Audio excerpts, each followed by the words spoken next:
February 28, 2026, the order was given. Operation Epic Fury, the largest air campaign since Iraq in 2003.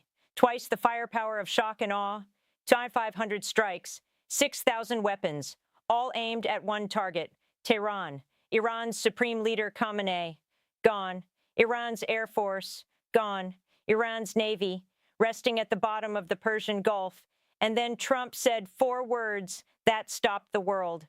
We are not settling, because the final strike has not come yet. And what Trump has planned next will change the Middle East forever. There are moments in history that divide time into before and after. The morning of February 28, 2026, was one of those moments. As the sun rose over Tehran, the skies above Iran's capital filled not with light, but with fire.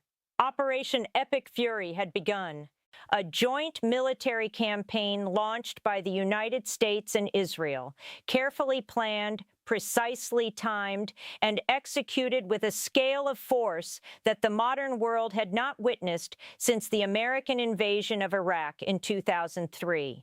Pentagon officials would later confirm that the opening wave of strikes delivered twice the air power of the famous shock and awe campaign that had shocked the world 23 years earlier. The targets were not chosen randomly. They were the result of months of intelligence gathering, satellite surveillance, and strategic planning at the highest levels of both the American and Israeli governments. Military installations, missile production facilities, nuclear enrichment sites at Fordow, Natanz, and Isfahan, government command centers in Tehran, Isfahan, Qom, Karaj, and Kermanshah, and at the very top of the target list, the compound known as Leadership House, the operational headquarters and residence of Iran's Supreme Leader, Ayatollah Ali Khamenei, the man who had governed the Islamic Republic with absolute authority since 1989. Trump's message to the world was delivered in an 8-minute video posted from Mar-a-Lago. It was direct, it was unapologetic, and it contained a phrase that would echo across every financial market, every government briefing room, and every boardroom on the planet within hours. He said Iran's missile industry would be completely and totally obliterated. Then he told the Iranian Revolutionary Guard Corps to lay down their weapons, to surrender. He offered full immunity to those who complied. And he warned with absolute clarity what would happen to those who did not. By noon on February 28th, the results were already visible from satellite imagery circulating across intelligence networks worldwide. Iran's Supreme Leader Khamenei was dead, killed by an Israeli strike on his compound in the opening hours of the operation. Along with him, Iran's defense minister, the commander of the Revolutionary Guard Corps, and the secretary of the Iranian National Security Council. In a single morning, the entire top tier of Iran's military and political leadership had been decapitated. The operation was given 2 names. The Pentagon called it Epic Fury. Israel called it Roaring Lion. Both names accurately described what was happening above the skies of Iran. For the global business community, the first hours of Operation Epic Fury sent an unmistakable economic signal. Oil prices surged to their highest levels since September 2023. Dubai International Airport, the world's busiest international hub, halted all flights indefinitely. Airline companies began canceling routes across the entire Middle East region. Iran's internet connectivity collapsed to just 4% of normal levels as the government attempted to control information flow inside the country. The economic architecture that the global business world had built around Gulf, stability was cracking in real time. But what made this moment particularly significant for strategic analysts was not simply the scale of the military operation. It was Trump's stated objective. This was not a limited strike. This was not a targeted operation designed to degrade a specific capability and then pause for diplomacy. Trump made clear in his first public statements that the United States was not looking to settle.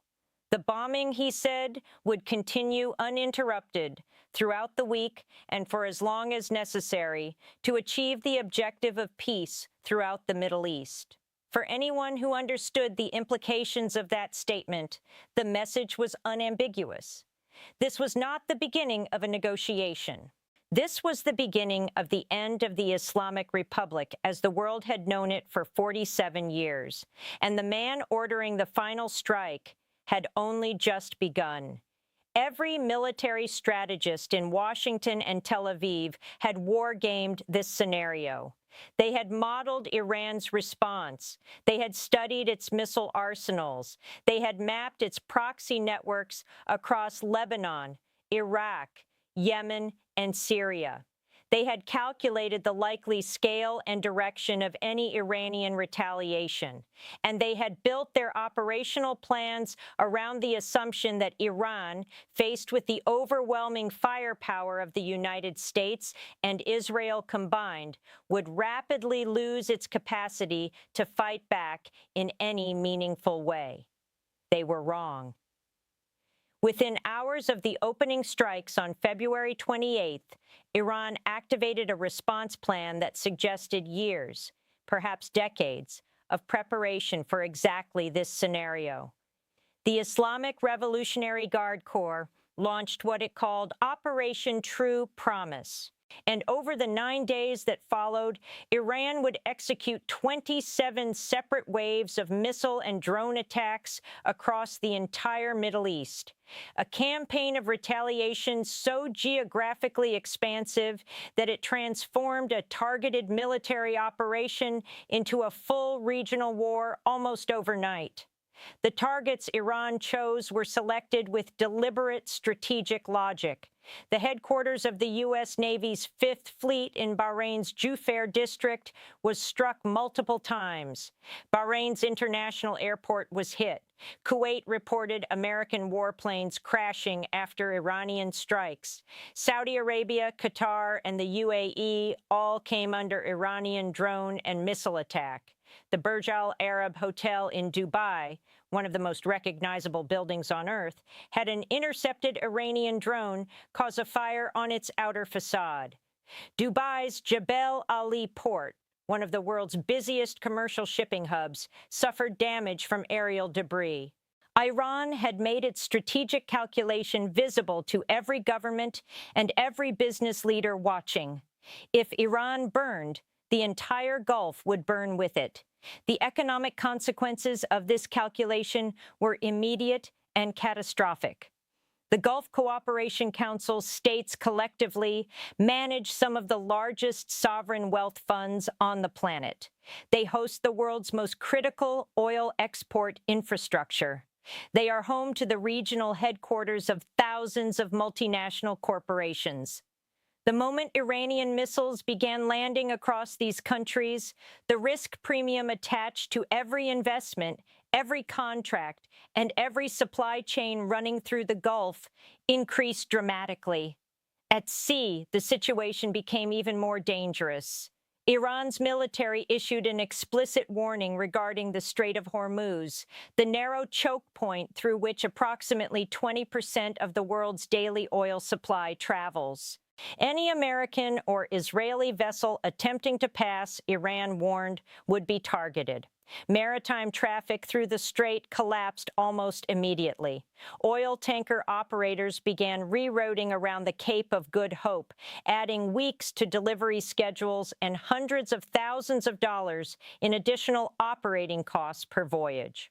Oil prices responded accordingly, reaching levels not seen in years. But Iran's retaliation was not limited to missiles and drones. In the Indian Ocean, a confrontation unfolded that expanded the geographic scope of the war beyond any previous conflict in the region's modern history. A United States Navy submarine fired a torpedo and sank the Iris Dina, an Iranian naval frigate, off the southern coast of Sri Lanka. 87 bodies were recovered. 32 sailors were rescued alive. It was the first major naval engagement of the conflict, and it signaled that this war had no intention of remaining geographically contained. Meanwhile, inside Iran, the population was divided in ways that complicated the regime's narrative. In some parts of the country, there were reports of celebrations following Khamenei's death, a reflection of deep public frustration with 47 years of theocratic rule. In Tehran's main squares, pro-regime crowds gathered to mourn. The contrast illustrated a fundamental truth about Iran that both Washington and Tel Aviv had perhaps underestimated, that removing a government and replacing it with stability are two entirely different challenges. Iran had lost its supreme leader. It had lost its Air Force, its Navy, much of its missile command infrastructure, and yet 27 waves of attacks later, Iran was still firing. By day 6 of Operation Epic Fury, the map of active military engagement bore almost no resemblance to the map that existed when the first bombs fell on Tehran 8 days earlier. What had begun as a U.S.-Israeli operation against Iran had become something far larger, far more complex, and far more dangerous for the global economic system than even the most pessimistic pre-war analysis had projected. Lebanon was the first domino to fall. Hezbollah, Iran's most powerful and battle-hardened regional proxy, entered the conflict with a barrage of rockets and missiles aimed at northern Israel. The group's stated justification was retaliation for the assassination of Supreme Leader Khamenei. Israel responded with overwhelming force. Evacuation orders were issued across southern and eastern Lebanon. Israeli strikes hit Hezbollah infrastructure across Beirut, killing a senior Quds Force commander and a key Hezbollah drone operations figure. A hotel in downtown Beirut was bombed. Lebanese health authorities reported nearly 300 killed within days, including 83 children. The Lebanese government, a sovereign state with no formal role in this war, found itself caught in an impossible position. It issued arrest warrants for Hezbollah members involved in the strikes into Israel. It was a symbolic gesture. The fires burning in southern Lebanon did not pause for symbolism. For investors and businesses with exposure to Lebanese financial markets, the implications were devastating. Lebanon's economy had never recovered from its 2019 financial collapse and the catastrophic 2020 Beirut port explosion. Another active conflict on its southern border was not a risk scenario. It was a final blow. In Iraq, the situation was equally complex. Iran-backed militia groups launched more than 23 drone strikes on American assets in Erbil, in the Kurdish north. A major hotel in Erbil's city center was struck by a falling drone. The U.S. Embassy compound in Baghdad came under missile attack, with some intercepted by American air defense systems, and at least one landing on the helicopter pad inside the embassy complex. American officials were simultaneously asking Iraqi Kurdish forces to prepare for potential cross-border operations into Iran, a request that, if fulfilled, would represent a significant escalation of the ground dimension of a war that had thus far been primarily fought from the air. The Gulf states were discovering the painful limits of their carefully maintained neutrality. Kuwait, Bahrain, Qatar, Saudi Arabia, and the UAE had all privately opposed this war. They had warned Washington and Tel Aviv against it. They had lobbied against escalation. And yet Iran, striking back at any country that hosted American military infrastructure, had eliminated the space for neutrality entirely. These nations were now participants in an active war zone, whether by choice or by geography. The economic damage was compounding at a rate that defied precise calculation. The World Health Organization identified 13 Iranian health facilities destroyed in the first week of fighting. The UN Refugee Agency reported that 100,000 people had fled Tehran in the first 48 hours alone. Turkey was receiving waves of Iranian refugees fleeing the bombardment. Cyprus was being warned by the United States to evacuate non-essential personnel in anticipation of potential Iranian strikes. Greece announced it would deploy frigates and F-16s to defend Cyprus if Iran followed through on its threat to strike the island. And in Oslo, Norway, an explosion at the United States Embassy raised immediate fears that Iranian-linked terrorism was spreading to European soil. The financial markets reflected the growing panic. Stock indices across Asia, Europe, and the Americas remained under sustained downward pressure. Insurance premiums for vessels operating anywhere near the Gulf spiked to levels not seen since the tanker wars of the 1980s. Global freight costs rose sharply. Agricultural commodity prices followed, driven by fuel cost increases and supply chain uncertainty.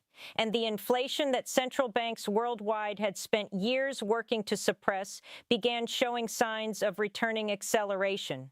A conflict that had ignited in Tehran had now reached Beirut, Baghdad, Kuwait City, Erbil, Dubai, Oslo, Sri Lanka, and Kyiv within 9 days. The question was no longer whether this war would reshape the global economy. The question was how much of it would be left standing when the smoke finally cleared. In the history of modern warfare, the most dangerous phase of any conflict is rarely the opening strike. It is the moment when the initial objectives have been achieved, and the harder question emerges. What comes next? What does victory actually look like? And who pays the price for the gap between what was promised and what is actually possible? That question was now confronting the Trump administration with full force. Trump had been clear about one thing from the very beginning. The United States was not looking to settle. He had said it publicly. He had posted it on Truth Social. He had repeated it in phone interviews and public statements throughout the first 9 days of the conflict. Unconditional surrender was the stated American position. The war, according to the White House, was expected to last 4 to 6 weeks in total. But the reality on the ground was beginning to complicate that timeline. Iran had lost its supreme leader. It had lost its Air Force and its Navy. Israel's military chief confirmed that 80% of Iran's air defenses had been destroyed, along with at least 60% of its missile launch capability. Trump himself told reporters that Iran had no Navy, no Air Force, no air detection, and no functioning radar. The Pentagon declared that America's warriors had delivered twice the air power of shock and awe, and were accelerating, not decelerating. And yet, Iran was still firing. 27 waves of missile attacks, strikes across 6 Gulf states, Hezbollah activated in Lebanon, militia groups attacking American assets in Iraq, threats against shipping in the Strait of Hormuz, an Iranian drone intercepted heading toward Turkey, and Iran's parliament speaker publicly warning that oil prices would continue rising for as long as the war continued. A government with no Navy, no Air Force, and no radar was somehow still fighting. This reality was creating a strategic problem that Washington had encountered before, in Iraq in 2003, in Afghanistan in 2001, and in Libya in 2011. Removing a government and controlling the aftermath are fundamentally different challenges. And the Trump administration, by its own admission, had not yet defined what the post-war political structure of Iran would look like. Netanyahu had addressed the Iranian people in Farsi, calling on them to take to the streets and finish the job of overthrowing the regime themselves. But Iran's population was divided. Some celebrated Khamenei's death. Others rallied behind their government in response to a foreign military campaign on their soil. The Kurdish armed offensive in northwest Iran added a further layer of complexity, raising the prospect of territorial fragmentation that could create instability lasting far longer than the war itself. And in the background, the most dangerous development of all was quietly taking shape. Axios reported that the United States and Israel had begun discussing the deployment of special forces into Iran to physically seize the country's stockpile of highly enriched uranium. The mission, if executed, would represent a fundamental transformation of the conflict, from an air campaign into a ground operation. The risks of direct confrontation with remaining Iranian armed forces on Iranian soil would increase dramatically. And the question of what happens to that uranium, how it is secured, where it is transported, and who controls it, carried proliferation implications that nuclear security experts described as among the most serious they had ever encountered. Trump's final strike was not yet over. More than 1,300 Iranians had been killed, nearly 300 in Lebanon, 11 in Israel, 6 American soldiers, including 4 Army Reserve members whose names the Pentagon released to a grieving public, civilians across multiple Gulf states, a girl in Kuwait killed by shrapnel, over 100 schoolgirls in southern Iran killed in a single strike. The White House had promised peace throughout the Middle East and the world. The Iranian parliament speaker had promised that oil prices would keep rising. Both statements could not be true simultaneously. And as the world entered the second week of Operation Epic Fury, with no ceasefire in sight, no negotiating table in view, and Trump's final strike still being planned in classified briefing rooms, the global business community was left with the same question that history always asks after the bombs begin to fall. Who pays the real price when the powerful decide to obliterate each other? And the answer, as always, was the same. The world does.